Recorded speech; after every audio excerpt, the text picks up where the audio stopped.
Good afternoon, everyone. I'm Carmen Daniels-Jones, a senior consultant with the National Business and Disability Council, and we're really excited to welcome you to our very first office hours hosted by John Kemp, the president and CEO of the Viscardi Center and NBDC. During this hour, we are going to have a variety of topics, and today we have our very first guest is Karen Rowland of Synchrony Bank. Before I get into the introductions, I'd just like to go over a few housekeeping items. I know some people are coming in, and we'd just like to go over a couple housekeeping items. Next slide, please.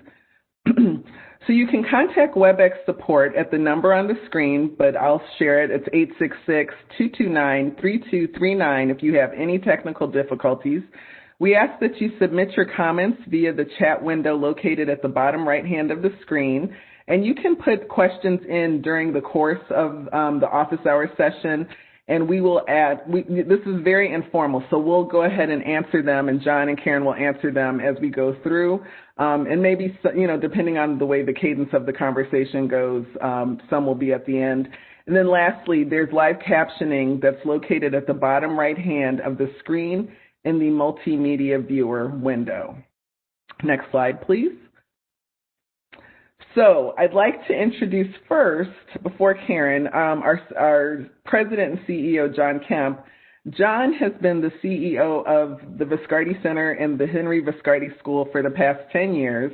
He spent 40 to 50 years of his career advancing disability civil rights and disability inclusion and disability employment. That's the thread through his career. He's been the CEO of 7 organizations, and he's a graduate of Georgetown University and the Washburn School of Law as well. Karen Rowland has a 20-plus year career in human resources and experience in nonprofit healthcare, manufacturing, and financial services. She holds a bachelor's and master's degree in organizational communications and is a SPHR, and Karen, I'll ask that you explain what that is when we're done. Currently, Karen is the Global Attract and Hire Pillar Lead for Synchrony Bank, and in this role works to ensure that Synchrony attracts and hires candidates with disabilities for all roles in the U.S., Puerto Rico, Canada, India, and the Philippines. Attracting, hiring, and retaining and advancing disability candidates and employees is a passion project for Karen. She knows firsthand the difference that employment can make to a person with a disability. In 2017, she was diagnosed as a carrier manifestation of retinitis pigmentosa and is legally blind. You'll enjoy hearing from Karen. And then I just want to share briefly about Synchrony. Synchrony Bank is a consumer financial services company that delivers customized financing programs across key industries including retail, health, auto, travel, and home, along with award-winning consumer banking products. The company has billions of dollars in assets in sales in its portfolio and has financed about 75 million active accounts. Through Karen's leadership, she's been empowered to make a difference within the company, and disability inclusion is really in the DNA of Synchrony Bank. I don't want to take too much more of our time, just want to share briefly about the National Business and Disability Council. We've been in existence for over 20 years. We have a number of talent acquisition solutions, including the Disability Employment Source, which is a job board for companies and looking for disability inclusive candidates, also for candidates or job seekers with disabilities. We have the Emerging Leaders Program for college students, undergrad and graduate level college students. We work with over 400 colleges and universities throughout the country. And then we have Targeted Employment Outreach, which really focuses on our helping you all, any employers, build relationships with service providers within 15 key markets. So now that I've gotten those items out of the way, I am happy to turn over our conversation to John Kemp. Thank you, Carmen, and thank you for your leadership of our National Business and Disability Council and working closely with Kim Russell and a whole host of incredible professionals. We're excited about this. Our office hours, I feel almost like I should be a doctor, like we've got office hours and we take appointments. But I'm not a doctor. Well, I'm not a doctor at all. But anyway, we are delighted to have all of you on, and I think today we're going to really learn a lot about Karen Rowland and how her journey through her life has led her to be such an accomplished professional and leader in the disability inclusion movement. So Karen, welcome. It's really great to have you with us. Thank you so much. I appreciate the opportunity. I'm curious, and I think our audience would be curious about your personal journey. We heard a little bit from Carmen about acquiring a disability in your life, and just where do you live? Where did you start? Where were you born? Bring us up to where you are today. Yeah, well, I actually, I come from a family of educators, and a big family in the middle of the nation. We have big families out here, but I was the middle child, and I have, as I said, both my mother and my father were educators, and my father's career ended pretty early because he has an X-linked trait of retinitis pigmentosa. So that means that he is impacted by the disease. And my mom spent a lot of time supporting our family. And, it was always told to us because of this disease that only the boys in the family could potentially be impacted. And so we knew that, there were a number of people in our family who were ravaged by this disease. My father, his brother, nephews, uncles, etc. But the girls were never really in scope. And what was really shocking to me was a couple of years ago, when I went to the doctor and, complained a little bit about my vision. I've always had some really poor vision in my left eye. My doctor sat me down and said, you have a version of this. It's a carrier manifestation, and you'll probably lose your sight in probably 5 to 10 years. So that was a big shock to me.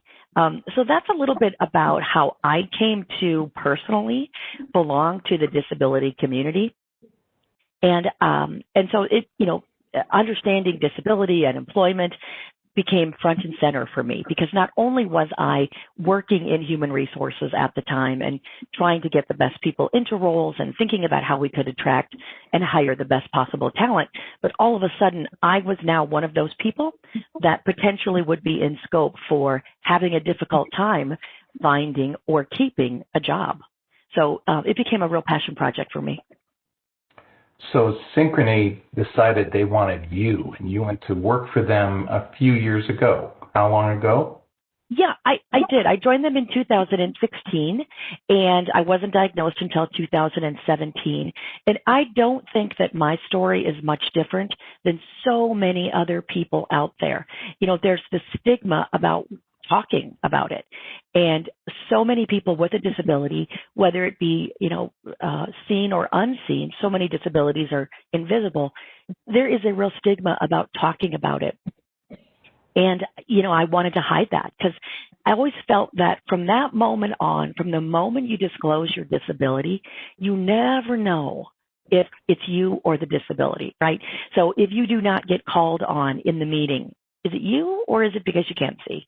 If you don't get invited or you don't get promoted or whatever it might be, there's always that question of, now that they know, does that make a difference? And so for many of us in the disability community, that unwillingness to share the disability comes from the fact that we're not quite sure what to expect, because so many employers don't know what to do with people with disabilities. So for me, as I said, I joined in 2016, and then I was honest about my disability in about early 2018, only because I had to be. It wasn't something that I was really anxious to share, but it came to the point where at certain functions, if the light was not right, I would bump into things. Or if, something were happening, on a web meeting, for example, I would need to get incredibly close to the screen. Or, there were just some things that were obvious, that were different about me, that I finally felt comfortable saying, this is who I am. And it really has helped me to not only be a model for other people with disabilities, but also drive our diversity and inclusion hiring efforts in a really strong and focused way, because I know personally what it feels like to be part of that community and how important getting this right is. That's fascinating because you were hired without even realizing that you had a disability, and you outed yourself about having a disability, and you have taken leadership in your company in the disability space. And I'm sure you have other parts of your portfolio that are broader than disability, but was it a natural that you just stepped right in and said, I know a lot about this field from personal experience. I can enrich our company's performance. I can do well for it in the DEI space, and especially in the broader context of the ESG movement, the environmental social governance movement, which is taking on such a prominent role in corporations today. I'm guessing that this was a natural for you to fit yourself right into, and they wanted it. Yeah, I think what was most, I feel so blessed and so lucky that I work for an organization that has a safe space. And if there's one thing that I could change about all businesses, it would be that there are safe spaces for people who have disabilities or who are somewhat different or marginalized. A lot of companies do not have that, and there is such a value in creating that safe space for people like me. I guess in my own situation, because there was that safe space, I felt comfortable, to your point, bringing my disability out into the open. I would not have done that in any other circumstance. But because there was this safe space, because there was this ERG, BRG group that said, we recognize disabilities, we understand people have disabilities, and there's a safe space for you to talk about that. There are some things that we can do to help you with your career. There are some different community programs and projects that we do around that. But it felt to me as if there was a safe space to be able to do that, and some assurances that this will not hinder your career. And again, I don't think every person with a disability has that freedom, but I think that's one of the things as we think about how we are evolving, as companies, what can we be doing better? That's one of those things that we really need to strive for. It shouldn't just be big businesses and multinational corporations that create these safe spaces. That should be an operating rhythm that all businesses really have. So that is, I think, the reason that I felt comfortable coming out and saying, hey, I have something to contribute. I have a voice around this, and I have some ideas, and I really want to make sure that it helps to form what sort of track we have going forward. That's great, and it's such a compliment to your bank's leadership. And I'm wondering, did you recognize that in 2016 when you were brought on board? Did you realize that they have this culture? Because so much of our success in disability employment and inclusion is really about the culture. And you're talking about the culture was there before you outed yourself, before you even got there. Yeah. I didn't quite understand it until I was totally diagnosed in 2017. But I was lucky to be able to join an organization that had a core set of values that said, we appreciate people who maybe are diverse, that are different, that the company has a real sense of caring around their employees. And germane to that sense of caring is we want to meet you where you are. And that culture really helped me to come to terms with the incredible emotions and sadness around my disability, but also understanding that it wasn't a career killer, if that makes sense. Mm-hmm. So what do you think the elements are of a healthy corporate culture that's inclusive of people with disabilities, but all marginalized groups? I'm curious as to, now you've got a really good inside-outside perspective. Yeah, I agree with you. I had not had a lot of experience working with a publicly traded company that put so much emphasis on diversity, and not just diversity around people with disabilities, but diversity in general, that they recognize the value of different. So many times in business, I think we take what works and we perpetuate it and we continue it and we homogenize. And there is so much value in being able to say, let's break it. Let's see what we can do to, do it differently. And no better example of that than 2020. While 2020 has been a really horrific year, I think that there have been opportunities where we have been forced to innovate. We have been forced to think outside the box, think outside of the office, if you will, and find ways to do things that will be very different. And, I think diversity and inclusion is no different. But to your earlier point, I was really lucky to join an organization that recognized that diversity and difference is inherently valuable, that there is something there's some special sauce in differentness, and that just because people do not operate the same, regardless of their affinity group, that there is something of value in each one of those different affinity groups that we can harvest. And not only do we make them better, those people who identify with a particular affinity group, but it actually makes the entire group better. There's a broader sense of understanding. There's a broader sense of awareness. There's a broader sense of creativity. There's an appreciation for what people bring to the table that others would not even have recognized. In our organization, we have affinity groups with a plus. So, for example, we have PDN, which is Persons with Disability Network Plus. So it encompasses people with disabilities for support, but it's also an avenue for education for those people who do not have disabilities, so they can learn more about what it means for me. What are my struggles? I can learn more about what it means to not have a disability and how that might affect you, and what are the questions that you have, and what are you coming to the table with? At some point, 25% of us will have some sort of a disability within our lifespan, whether it be permanent or temporary, or we know somebody who has a disability. So creating and building more understanding around that has been so beneficial for me, for the people in our organization, and ultimately, I even think, for our customers. It is so healthy and so smart what you are talking about, and I'm so glad that you're raising this issue. I think many of the people who are tuned in today are really recognizing that your company has achieved a lot and knows it has a long way to go, but you've got the right culture in place. Even with the right culture in place, is there one or two folks that are at the C-suite level that are just naysayers still? They're kind of like, I don't know about this stuff, and this is a little too much, and why am I having to do this? I mean, I think many of the people in the audience are going through this. How do you get them over the hump? Yeah, that's a really great, honest question, really fair and honest question. We've been on this journey in earnest since 2016, and maybe even a little bit before. I think we really got traction in 2016. I think the biggest hurdle sometimes is explaining or making that business case about why this is important. We want to make sure that from an organizational standpoint, we are diverse. And people with disabilities, as I said before, 1 in 4 will have a disability.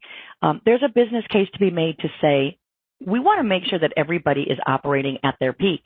And so one of the ways that we do that is we create programming to make sure that our incumbents are operating at their peak. So that's one element of the business case. The other element, I think, is, especially for me, because I align with the attract and hire pillar, is to be able to say, the best talent out there does not look the same. It doesn't look the same in every embodiment, if you will. So you're going to have some people who are tremendous contributors, but they don't hear.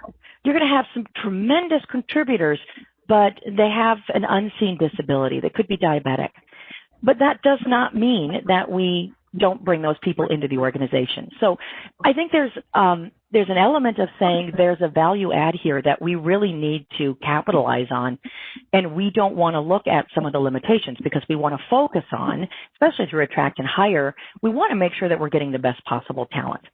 And for us, it's also been about how do we take that perspective and apply it to retention of our talent, because we know 1 in 4 people get a disability, and those people will get that sometimes when they're at work, just like I did, through the course and the arc of their own employment. But we also take a look at it as a potential for, reaching customers. We are a service organization, so we're working with clients and customers all the time. And part of the part of the business case is to say our customers really want to be met where they are, and those customers sometimes have disabilities. We've worked with people in our organization who are developing technology where they can pay their bill through Alexa. They don't need to get their wallet out. They can pay their bill through the Alexa app. And for people like my dad, who is completely blind and mostly deaf, that's a game changer. That means that they're going to be ordering from that platform. They're going to be paying through that platform, and they're going to become loyal customers. So there's a real business case to make to say, from a very practical perspective, this is why we want to do this. But then there's this other piece that's super important as well, equally as important in my view, and that is the message that you send to your incumbents, the message that you send to your internal publics that say, we value you, and you're so important to us that we're going to take these extra steps to make an environment for you that is safe, that is inclusive, and that fosters this sense of continual development in you. And that really has to stem from the corporate values. One of our strongest corporate values is caring, and that aligns so well with who we are and who we want to be in the marketplace. Great. And I can't imagine how challenging your position and your company's position is as you operate in numerous countries around the world.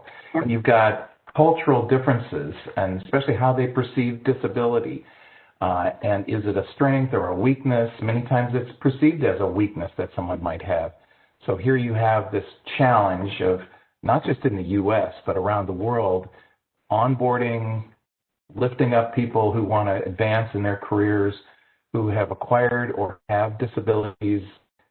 What are the challenges? Are they similar in principle to what you just described in overcoming some hesitancies, and how it's been so successful to have it as a core value of caring? Yes. What I will tell you is that we have had such an exciting journey after embracing this. And I'll give you a couple of examples. To be honest with you, yes, different in a number of our different countries, we have different perspectives on disability. And so what we do in India will look a little bit different than what we do in the Philippines, Canada, Puerto Rico, U.S., etc. So we really want to be sensitive to those situations, but at the same time, we want to be faithful to what our corporate vision, our corporate values reflect. So I will give you some great examples. I know that we try to be respectful in the different countries about how we deal with disabilities, but at the same time having a level bar. For example, in India, there is a lot of emphasis on social status. There are different castes, if you will. And so what we find is that sometimes disability can determine a certain caste. And we really leaned in, especially in India. Our folks in India just deserve so many kudos because they have done so much great work in helping people with disabilities to truly change their economic positions, not just for themselves, but generationally. As you probably know, unemployment here in the United States for people with disabilities can be 35 to 45%, either unemployment or underemployment. It's a big issue. In India and some of the other countries that we work in, it can be even higher. And the poverty rate for people with disabilities is markedly higher than those without disabilities. A great success stories that we have had is that we've worked with people with hearing disabilities in areas in our company in India that are not necessarily, hearing focused. So they're non-speech roles. And we've brought people in, and at first there was a little bit of pushback in terms of, well, how is this going to work? And I think that's one of the reasons that people sometimes avoid doing this work is because there's so many unknowns around it. But we have the courage to be able to say, no, we're going to commit to this. In our India location, we brought in a number of people who had hearing disability, and we had our managers learn sign language. And they taught us, we taught them a little bit about our business. They taught us about how to communicate. And what we found was over time, other people in the department learned sign language as well.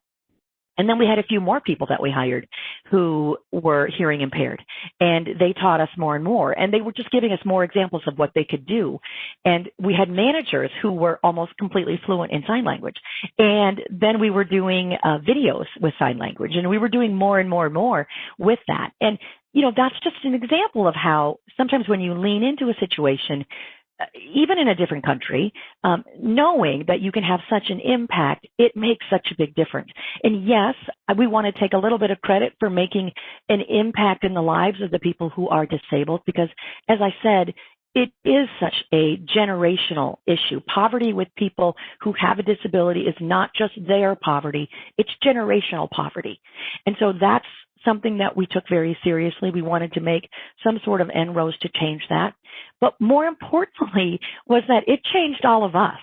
And, the folks in India will tell you they've made some great videos. They've got great, relationships with people in their department who have their disabilities. And it just created a snowball effect. And so now we have people who are completely sightless, who have no vision, and they're working in some of our sites here in the U.S. using certain software, and again, changing those lives every day, changing the lives of their families. It's just been such a snowball. It's been so exciting to be part of something where 5 years ago we didn't even think was possible, to changing lives of families for generations to come. It's really exciting. It's awesome. It's just great. I'm so interested in the transferability of what you've learned in certain parts of the country and the world. And obviously a lot of this is culturally based, but it's values based, right? It's values about the kind of leadership that you have, the empowerment that you have to make these kinds of decisions. And there are no problems that you can't possibly solve without, I think you can do it. I think you can do almost anything that you want. You can design a job a lot of different ways to be performed, right? Absolutely. There's a lot of workarounds that we create, but then there's also some processes and changes that we create that are different, but they just don't help people with disabilities. They create impacts that help everybody. We had, and this pandemic and how we work in 2021 and beyond, how this has changed us and how we work will have repercussions, in the future. And we're going to learn from that, and we're going to become better as a result of it. We have an example where, we work really hard to bring people on in our organization who have disabilities and make sure they feel welcome and that they feel a part of the family and able to work right from the beginning. We try to set up those processes and try to set up, success from the very beginning. And we generally have a lot of control over that because we bring them into our site and we do a lot of hand-holding. But in this new environment, we have people working from home. So how do we support people with disabilities who are working from home where we can't be as hands-on? And we learned this year that means a lot of partnerships. That means that we have to create connections in our communities to help people who need us to be successful in the job. As an example, we had hired somebody who was blind, and we had sent them their equipment. We had made provisions for this person to work at home, so there was no transportation issues. Person felt comfortable in their own home. They could work in their own environment where they didn't have to navigate, where is the break room, where is the bathroom? And those are huge issues for people who are not sighted. But one thing we forgot about was we didn't realize we needed to have somebody there at their home to set the equipment up. We can't just say connect the red wires together, open your laptop and start working. Those were some of those relationships in the community that we had to leverage to say, we're going to need you to help this employee, and so we worked with, the Foundation for the Blind, social services organizations, volunteer groups, to help us do a better job of making sure that we were onboarding employees in a way that made sense and that created those continual connections, not just for us, but for the employee as well, to have that network. And that's not something that we leveraged as much in the past, but we'll be doing more and more of as we go into 2021 and beyond. Unmuted here. Here we go. I'm interested. This is the second time that we've been able to be on a panel together. And the last time was October 27th as part of the National Disability Employment Awareness Month as part of our NBDC program, and thank you for being a part of it. A couple of issues that popped up there that I think are really relevant to this whole movement of disability inclusion has to do with the use of artificial intelligence in recruitment and in onboarding and advancing people. What are some of your thoughts? Because we know about the hazards, or at least some people should be aware of the hazards of using AI, doing interviews to a camera, and if you had a slowness in your speech or cerebral palsy that might have limited your ability to be a very fast speaker, artificial intelligence would throw it out, and you would have to come in another door, if at all, to be able to be considered for employment. What are you learning about the use of artificial intelligence in the recruitment and increasing the employment of people with disabilities? Yeah, well, I will say that we are continuing to learn. It is something that we are aware of, and we know potentially it can be a really wonderful thing in some situations, and it can be a danger in other situations. So we're watching that really carefully. One of the things we want to make sure that we are consistent in is grounding how we're making those, first of all, how we're recruiting and how we're making selections and onboarding based on, real competencies that are connected to the job. So making sure that we are connected to what are the success factors. We also want to be really honest and accommodating when it comes to, does this not work for you? And I'll give you a great example. We do some trait-based testing for some of our associates who are coming on into call center roles. And we recognize that there are some situations where if you do have a certain disability, that may be a limiting factor for you. You may be disproportionately impacted by not being able to answer some of those questions, not being able to identify and demonstrate that the traits that you have are consistent with what we're looking for.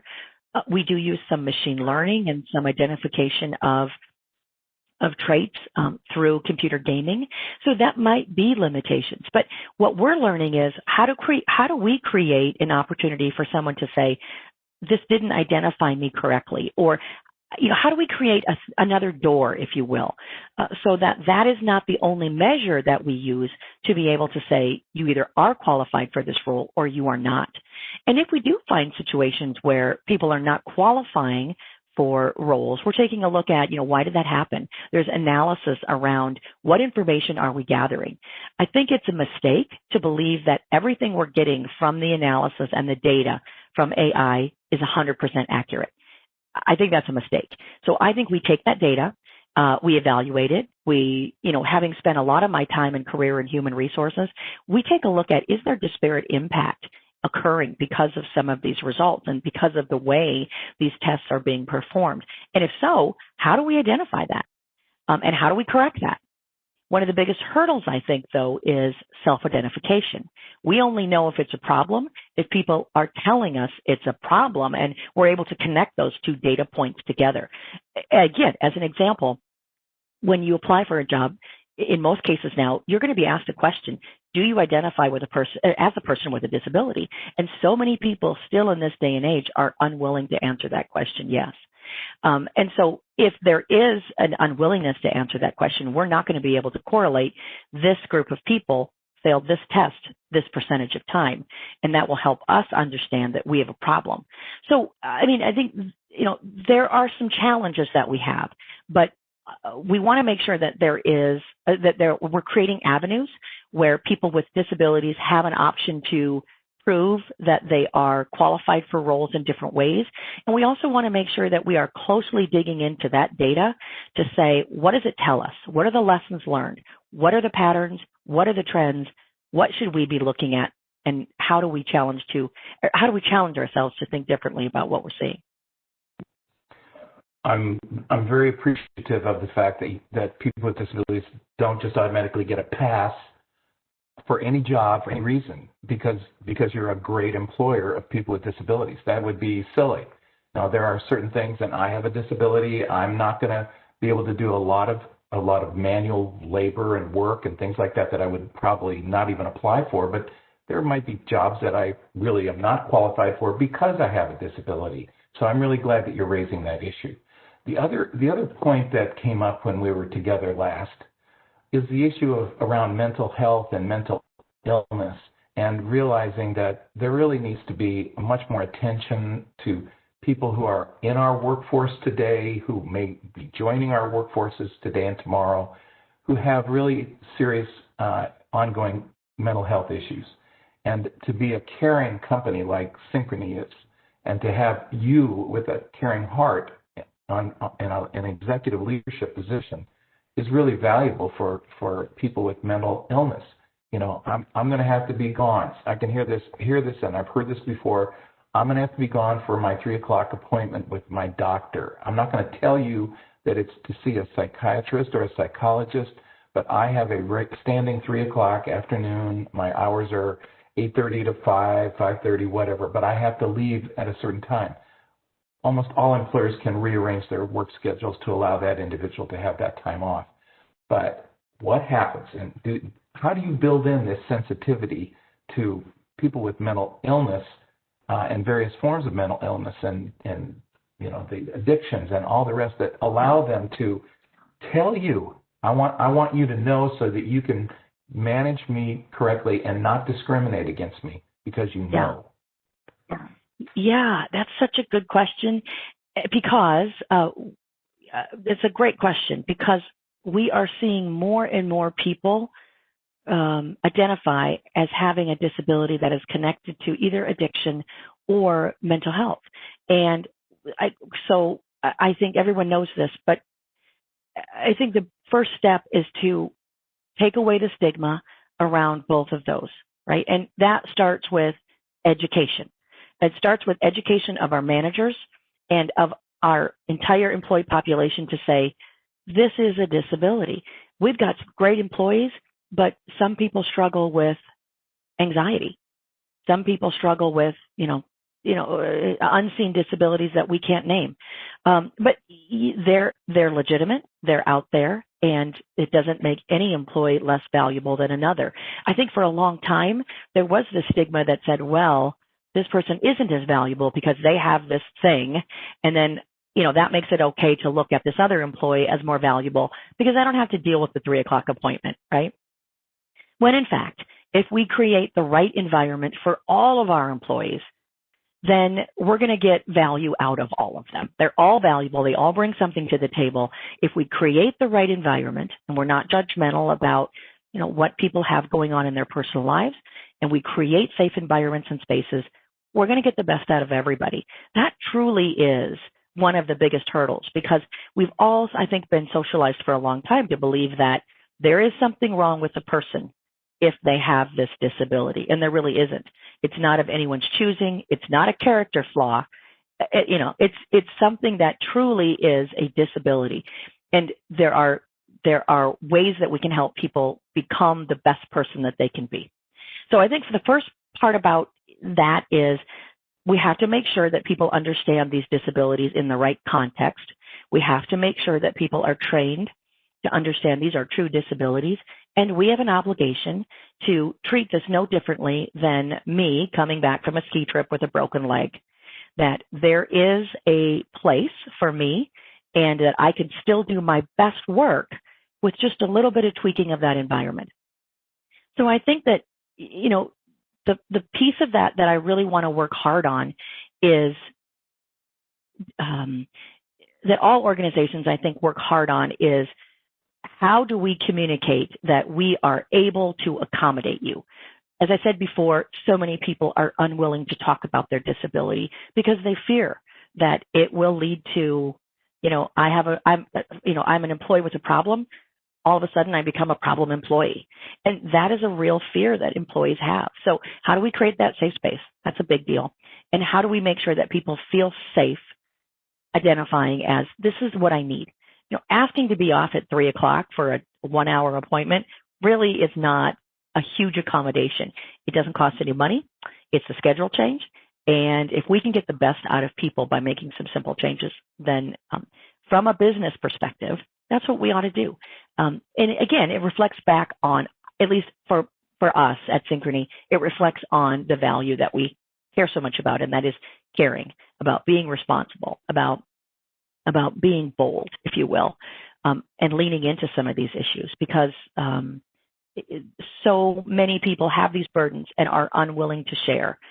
If we could just provide some space, provide some accommodation, we would get more out of our people. And I think that,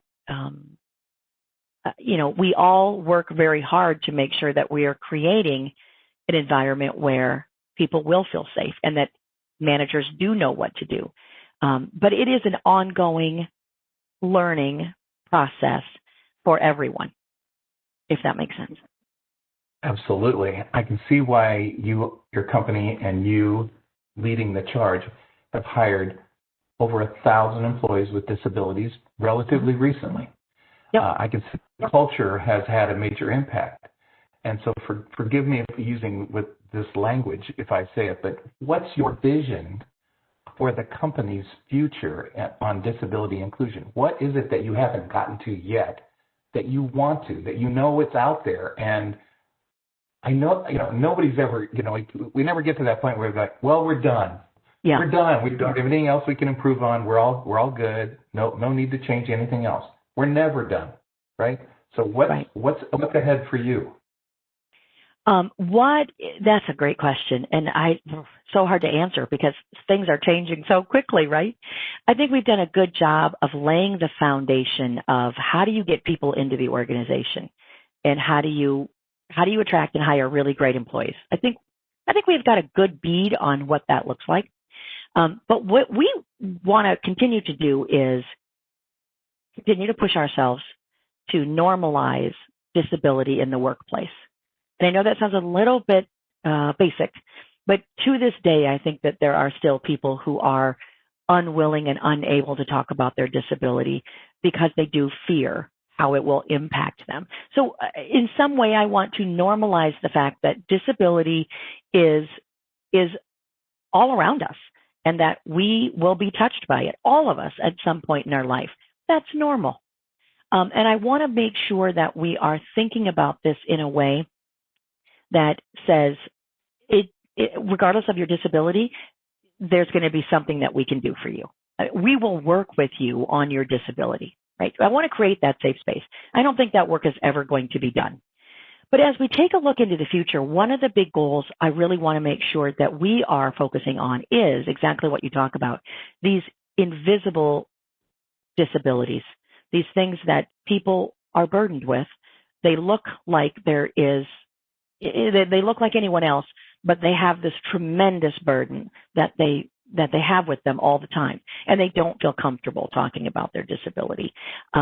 So we want to make sure that we are creating environments, creating policies, and creating work processes that are accommodating to people who have lots of different types of disabilities. The other thing we want to lean into, I think, is the challenges around unseen disability, mental health, addiction, but also what this new world of work looks like.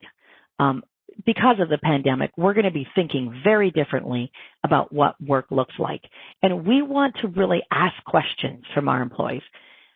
We've got people at home right now, and that's much more stressful, especially if they have kids at home, if they have to be, parent, employee, and homeschool teacher. There's just so much more stress. How can we recognize what people are going through and help mitigate some of those things? We talked about people will have a disability at some point in their life. The amount of stress that people have when they're working at home with all of these other factors playing into it is just putting such a stretch on our people. How do we as a company understand that and respond to that? Now, we've done a number of different things. We've done things like life coaches, making life coaches available to all of our employees, expanding mental health, doing mental health counseling via phone so you don't actually have to go into an office. But really thinking about how do we create new ways of working and supporting our employees that we didn't even think about before. Because if you were to ask me, are you thinking about doing counseling, providing mental health counseling for your employees via phone? If you'd asked me that last year, I said, not on the radar. But this year, It's normalized. It's what we're going to do in 2020, and it's what we're going to do going forward. Are we going to provide life coaches for employees because they are going through some difficult times and they just need someone to talk to? Yes, we're going to do that. And we're going to do that this year and into the future because, that's the kind of thing that we're leaning into. So I guess to answer your question, I want to think about how we can take some of those things that we've done because we've been in this space and because we are accommodating people with disabilities, but make them just the normal course of business, right? I mean, I'll give you a great example. I use a touch screen because of my low vision, and it is the best thing in the world. And I've talked to people about my big screen and my touch screens, and they're like, "Oh my gosh, we should all have that." And I respond to them saying, "Yes, we should," because it's such a great piece of technology. It can help us with carpal tunnel syndrome. It can help us with, some people work differently, as people come in and they have different work styles, that would accommodate them. I mean, there's just ways that we can think about how do we take how we work and recategorize it as less of as an accommodation and more of a best practice, if that makes sense. Absolutely. I can see why you're so successful. I really can. And it's so ingrained. And honestly, taking the transferability of these solutions to other places and having an open mind about how this is done, it is something that you can't really bake in. You really have to think about it, see it, live it, and then have your employees tell you about it. You have to have an open mind on what the solutions are. And I'm so grateful that you are doing this. I think the whole nation and the world benefits from examples that you're creating.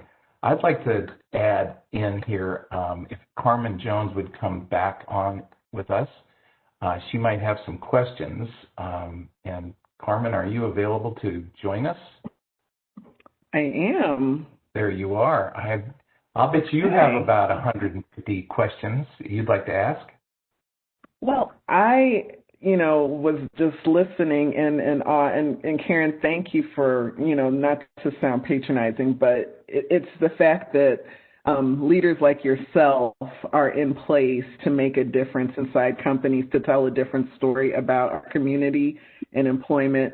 We're in your debt for that. I mean, the fact that over 1,000 people have been hired in such a short time is huge, huge, huge stuff. So I don't think I heard John mention this, but with regards to retention, so one thing to hire people, it's a whole different thing to have them stay.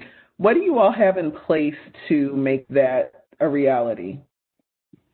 So great question. And this is something I think we and all companies struggle with because it's just hard. The work is not done once you have made that hire. It's not. It's just the beginning. And we found that one of our biggest areas of opportunity was retention. How do we continue to keep people in the organization after all this work, right? So there's a couple things. I would tell you the first and most important thing is communication. You cannot just say, okay, check the box. I've got 6 people with disabilities in this training class. There's a big celebration. We give ourselves a high five and we're done. No. There has to be a commitment that we're gonna steward, and that's one of my favorite words. We're gonna steward these people through training, through orientation, through nesting, through bridging. We're gonna give them a buddy. We're gonna check in with them. We're gonna make sure that their manager is trained enough to be able to say, how are you doing? What's working? What do you need more of? What do you need less of? Listen. How are things going?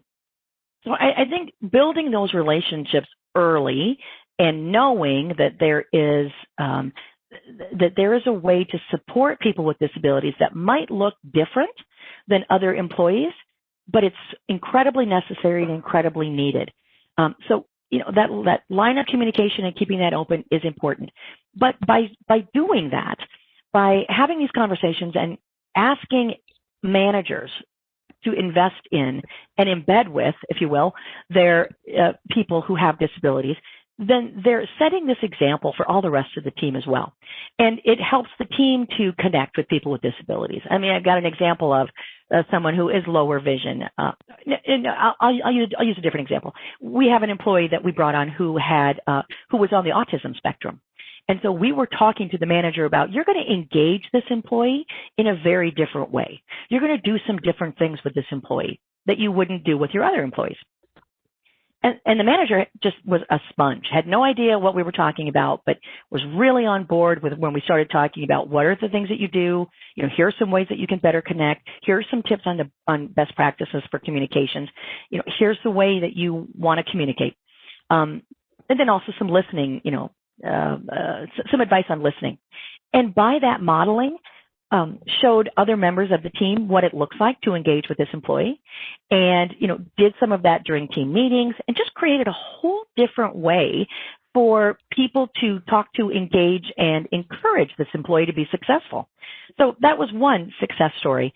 But I think the other thing that we did with our managers, and this was just something this year that we really leaned into, was to be open and honest about the accommodation process.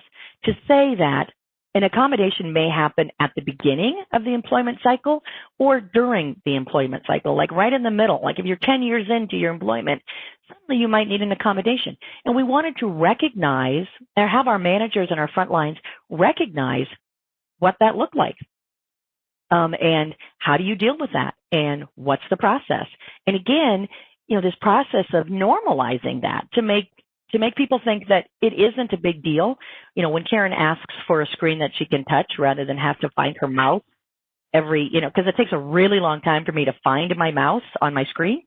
If you can just give her a screen where she can touch it and then it shows up, problem solved. You're going to get a lot more productivity out of her.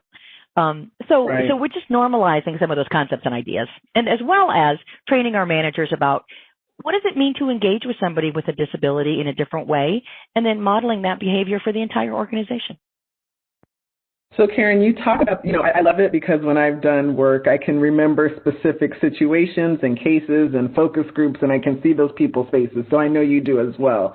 Do you all train all of your hiring managers across the company, and then you specialize and drill down if they have specific questions, or are you doing just-in-time training? How does that work? Yeah, we do both, to be honest with you. We really leverage our HR partners first of all, it's about creating great content. And then we leverage our HR partners to be able to talk to the frontline managers to say, hey, this is what we are doing overall. This is what our accommodation program looks like. This is how we're going to be approaching accommodations. And so every manager in the organization has some visibility to that, any manager of people. But then we also work one-on-one in our different sites and with our different functions to be able to identify, what solutions are going to work for, which people. It doesn't make sense to apply a blanket approach for everyone. I mean, what may work for me may not work for Jill. And so we want to make sure that we are being very customized in our approach when there is a particular disability. And that's why teaching managers about disability and having conversations is really the bedrock of our success. Being open and honest about those conversations is the key. It doesn't make sense to have a manager who is afraid or unwilling to ask an employee or talk to the team about a particular issue on the team, because then, the problem doesn't get better, it festers. Right. We do have a question from Mary McLaughlin, and she asks, where do you find the tools and tips that you're sharing with management, the models that you try out during team meetings? That's the question. Which models do you try out during team meetings? Well, let me think about this. We have a process where we've identified what we want our accommodations program to look like. So we've worked with a number of different partners in the disability community to give us advice. We've worked with people within the organization, our legal team. We've worked with a number of different stakeholders to have a balanced approach to some of these questions. And then some of this is organic that we have created ourselves. Some of this is content that we've gotten through partner organizations. Some of it is, with organizations like yourself that can consult with us and give us the best practices. Some of it is just finding information. And then, for me, I would tell you the most transformational thing for us has been listening to our employees. One of the ways that we started this whole process was we listened to our employees, whether it be through Great Places to Work survey information, roundtables, focus groups, etc. But we're taking all of that information and putting it together and saying, this is what we're hearing. And then we're taking that back to our managers to say, this is what our employees are telling us that they need. And here's how to deliver that. Sure. The question that came in, someone asked, it seems that there are limited services for disabled youth with mental health issues. Can you give some resources or agencies that can help provide additional guidance and support? That's a really great question, because what we have found is while we don't employ youth, obviously we support families. And, there are lots of youth with those sorts of disabilities and who have those sorts of needs. I think what I'd like to do is identify some of those resources and send them to you, Carmen, so that you can distribute those. I know we've got some resources that we can share, but some of them might be more regional. So depending on where people are, it may or may not be relevant. So I can share those. I'm just going to say, Karen and Carmen, we have some resources as well, and we can make them available. And I think you're absolutely right in sending them to Carmen, and we will get them out. And it's an excellent point. I got to say, this is the fastest hour I've ever spent in my life, ever. And you're awesome. You will continue to be successful, and especially among people with disabilities, wanting to work for you because you have created a culture that is inviting and inclusive and caring. And I just want to say, Karen, thank you so much for being the very first guest we've ever had on office hours at the National Business and Disability Council. You were phenomenal, and you're doing a wonderful job. So thank you very, very much. Carmen, well, you are welcome. I know that you were worried that I wasn't going to be able to fill up a whole hour. And just don't give me the mic, right? Just don't give me the mic. You're perfect. This is a passion project of mine, so I will talk about this all day long if you want to. But I do really appreciate your giving me a voice and an audience for this. It truly is a passion, and I thank you for the work that you're doing and letting me talk about it. Karen, you'll be back. Don't worry. So we did have a couple of other questions, but I will get to those separately. I can see your names, and I want to honor the fact that you stayed with us for an hour. Again, and if we could go to the next slide. If any of you all have questions or want information and resources, consultation, talent acquisition solutions, please contact the National Business and Disability Council at NBDC.com. I think that's it for now. Mr. Kemp, any closing words? No, I don't have any closing words other than to say thank you, Carmen, thank you, Karen, and everyone be safe and well this holiday season. Wishing you the very, very best. We're here to help you. Thank you. Thank you.